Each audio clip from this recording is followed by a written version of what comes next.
Tanınmış rəssamlardan biri dünyanın en güzel resmini çekmeyi fikrine gelir.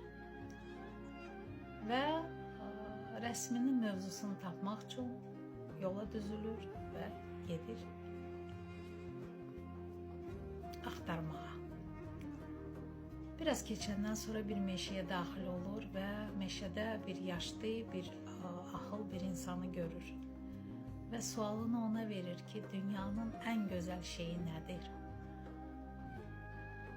Cevabını alır ki, imandır. Yoluna devam eləyir. Gəlir bir kəndin yanından keçəndə görür ki, kənddə toy var. Gəlinə yaxınlaşıb sualını verəndə gəlin cevap verir ki, dünyanın en güzel şeyi məhəbbətdir.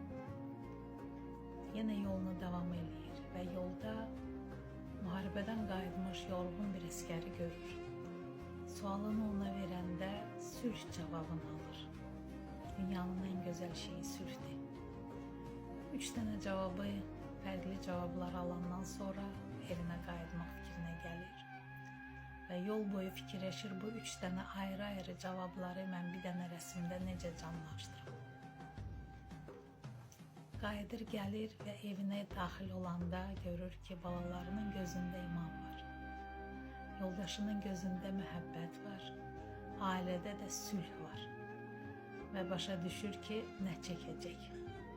Ve dünyanın en güzel resmini çekir, adını da ailə qoyur.